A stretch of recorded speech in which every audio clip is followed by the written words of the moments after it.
It is astounding how significantly one idea can shape a society and its policies. Consider this one. If taxes on the rich go up, job creation will go down. This idea is an article of faith for Republicans and seldom challenged by Democrats, and has indeed shaped much of the economic landscape. But sometimes the ideas that we are certain are true are dead wrong. Consider that for thousands of years, humans believed that the Earth was the center of the universe. It's not, and an astronomer who still believed that it was would do some pretty terrible astronomy. Likewise, a policymaker who believes that the rich are job creators and therefore should not be taxed will do equally terrible policy.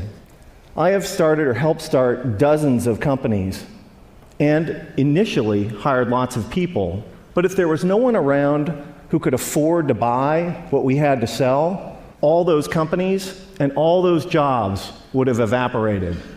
That's why I can say with confidence that rich people don't create jobs, nor do businesses large or small. Jobs are a consequence of a circle of life-like feedback loop between customers and businesses. And only consumers can set in motion this virtuous cycle of increasing demand and hiring. In this sense, an ordinary consumer is more of a job creator than a capitalist like me. That's why when business people take credit for creating jobs, it's a little bit like squirrels taking credit for creating evolution. It's actually the other way around. Anyone who's ever run a business knows that hiring more people is a course of last resort for capitalists. It's what we do if and only if rising consumer demand requires it.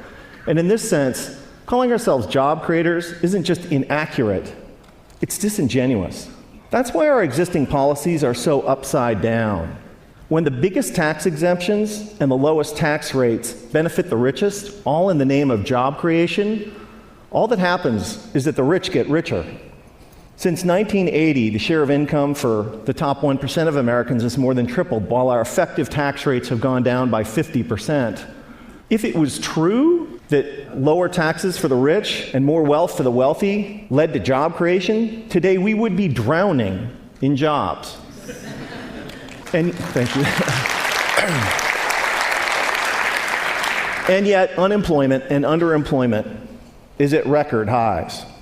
Another reason that this idea is so wrong-headed is that there can never be enough super rich people to power a great economy. Somebody like me makes hundreds or thousands of times as much as the median American, but I don't buy hundreds or thousands of times as much stuff. My family owns 3 cars, not 3,000. I buy a few pairs of pants and shirts a year like most American men. Occasionally we go out to eat with friends.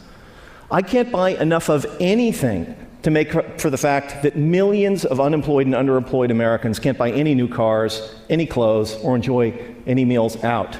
Nor can I make up for the falling consumption of the vast majority of middle-class families that are barely squeaking by, buried by spiraling costs and trapped by stagnant or declining wages.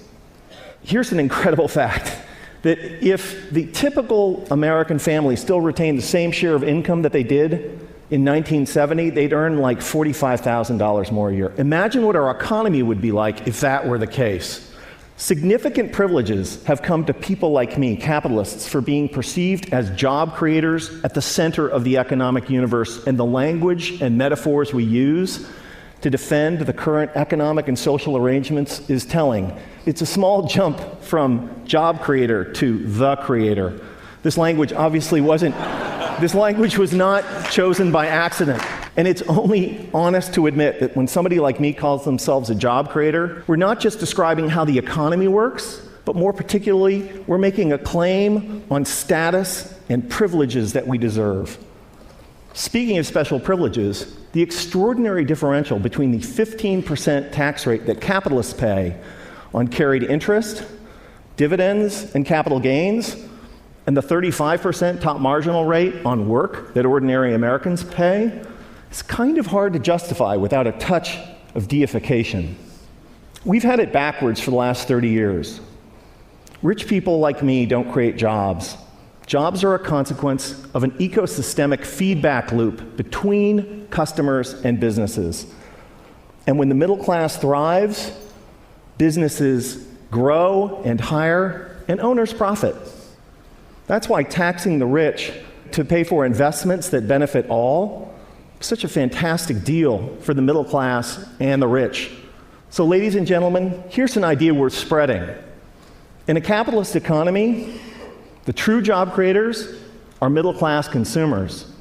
And taxing the rich to make investments that make the middle class grow and thrive is the single shrewdest thing we can do for the middle class, for the poor, and for the rich. Thank you.